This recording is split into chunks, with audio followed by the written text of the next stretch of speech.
Hi, and welcome back to Focal Point AFR Talk, 888-589-8840. If you want to join the conversation, 888-589-8840, number to call. By the way, if you want to call Capitol Hill, there's one number for the switchboard. Get this thing in your speed dial. Get it on your cell phone. It's 202-224-3121. 202-224-3121.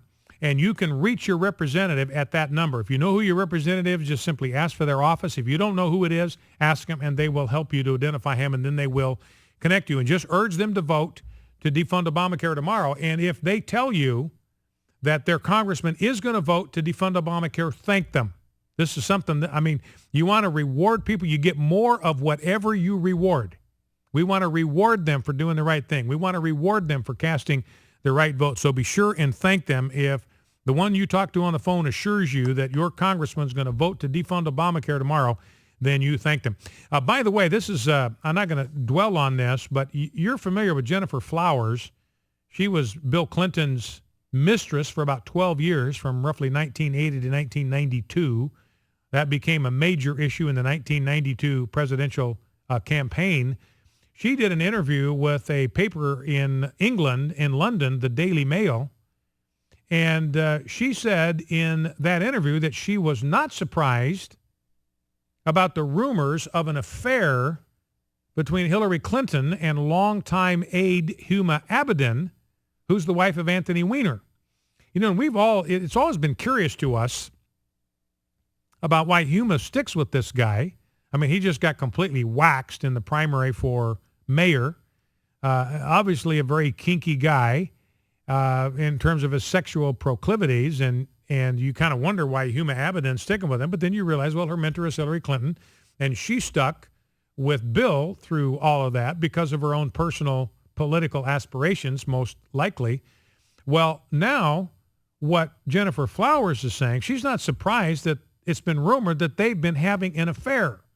And that's been circulating for some time, that Hillary Clinton, Huma Abedin, they're involved in a lesbian relationship, which is why apparently they could care less what their husbands are doing on the down low. But here's what she said. This is a quote from an interview with the Daily Mail. "I don't know Huma or the Wieners. I just know what Bill told me, and that was that he was aware that Hillary was bisexual and he didn't care. He should know." So the bottom line is that if Hillary Clinton becomes president in 2016, she will not only be our first female president, she could be our first lesbian president. Now, let's go back to clip number 7. And again, this highlights something we've talked about, the intransigence of the White House. This is what they're accusing the Republicans of. You guys won't negotiate. You won't compromise. You won't bend. Well, let's listen to Jay Carney representing the president. The president's position is you will not negotiate over the debt ceiling. Correct. How is that tenable? So the White House is really willing to risk default? The White House is not. Here's the thing. No, but you're threatening default. No, because John, because you're saying you won't even negotiate with the Republicans on this issue. How is that tenable? John, who has the power to raise the debt ceiling? Well, who has the power to raise the debt ceiling? Well, the Congress who does, has the and power the Republican to raise Congress the debt ceiling? Have put forward a plan. You may call it ridiculous, whatever you want to call it, but they have put forth a plan. The for Congress raising has the power to raise the debt ceiling. We're unwilling to negotiate. I like turning the tables here. I can't get a direct answer. The Congress has the power to raise the debt ceiling. I did answer. And I said they put forward a plan.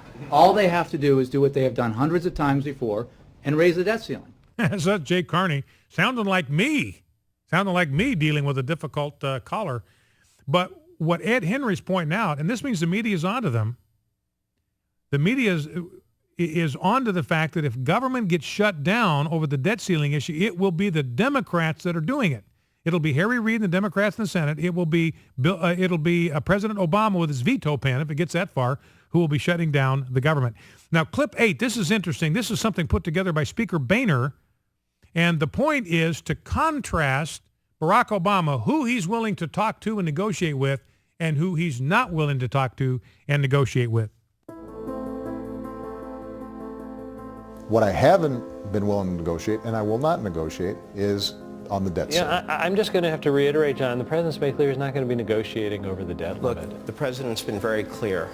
He's not negotiating on the debt limit. What I will not do is to have that negotiation. Let me reiterate what our position is, and it is unequivocal. We will not negotiate with Republicans in Congress. Now, shifting gears to Putin on We will Syria. certainly meet with Putin. I did discuss this with President Putin. This is something that is not new. I've been discussing this with President Putin for some time now. We're going to work with the Russians. Mr. Foreign Minister, we are serious, as you are, about engaging in substantive, meaningful negotiations. Negotiations. We are prepared to negotiate in good faith, in mutual respect. For decades, the White House, the Congress, have used the debt limit to find bipartisan solutions on the deficit and the debt. I will not negotiate. I will not debate. I will not discuss increasing the debt ceiling. But, man, I will meet with Putin anytime. I'll get on the back of that horse with him. I'll help him fire off that harpoon gun that he's got. If he'll let me, I'll go riding with him on my little Schwinn 3-speed bicycle with my funky little helmet on. I'll do any of that with Vladimir Putin. But the guys across the street talk about raising the debt ceiling, forget about it. Am not going to negotiate. Well, let's go back to the phones. Let's take a call from Anthony in Richmond, Virginia. Anthony, welcome to Focal Point with Brian Fisher. What's on your mind? Hey, Brian, how are you? Good. How are you? I'm fine, thank you. I'm an attorney here in Virginia, but I also work a part-time job at Federal Express for my health insurance. Uh-huh. My health insurance, right now, and I pay $185 a month. That's for my whole family. Mm-hmm.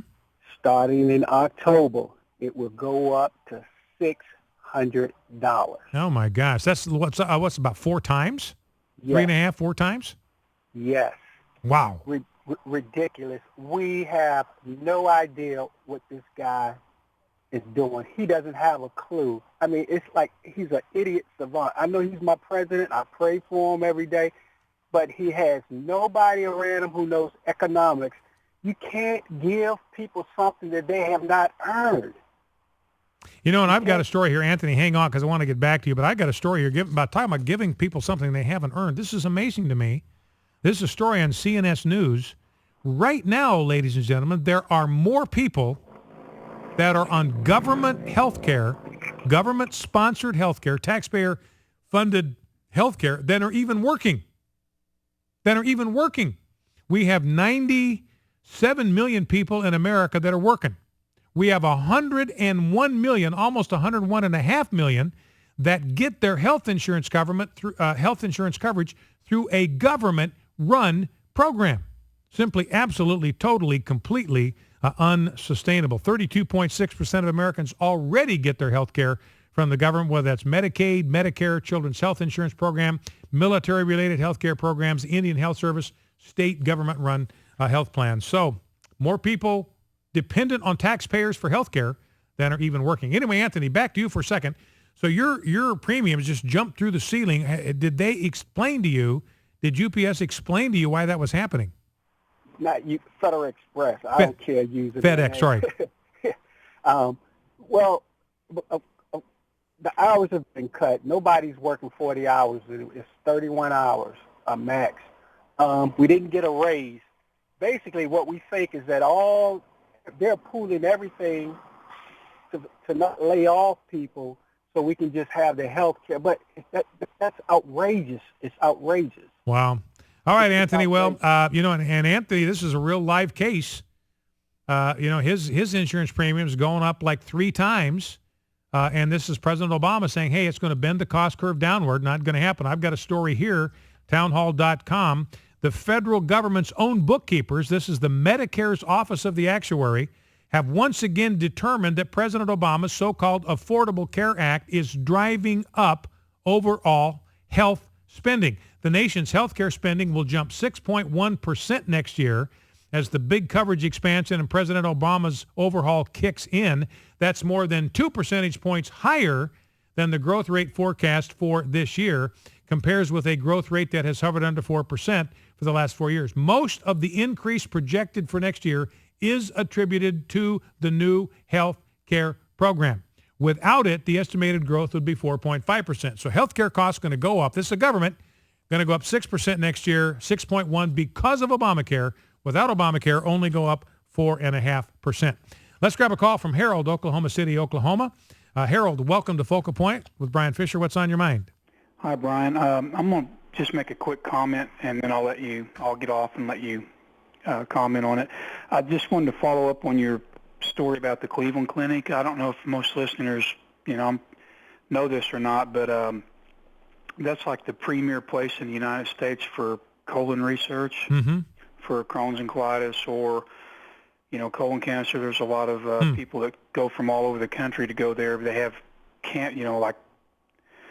places for people to stay there on the campus, like a hotel, for while they're anyway. So that's quite a big deal, and I'm sure Vanderbilt has some research facilities too. But yeah, that's a premier medical center, premier facility. But anyway, I'm really I don't want to say I'm shocked. I am, but I'm saddened also because I've had a personal experience with that place. So anyway, that's all I want to say. Thank you. All right, Harold. Listen, I appreciate that.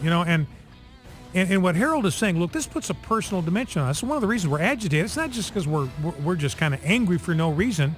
I mean, it grieves me that these people with completely unnecessarily are losing their jobs. It grieves me that Harold's health insurance premiums for no reason are going up 3.5, 4 times. He's got a family he's trying to take care of. He's working 2 jobs, and his health insurance premium is going up for 3.5 times. There's no reason for that.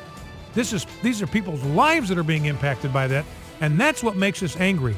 And I think it's justifiable anger because all of this is completely unnecessary.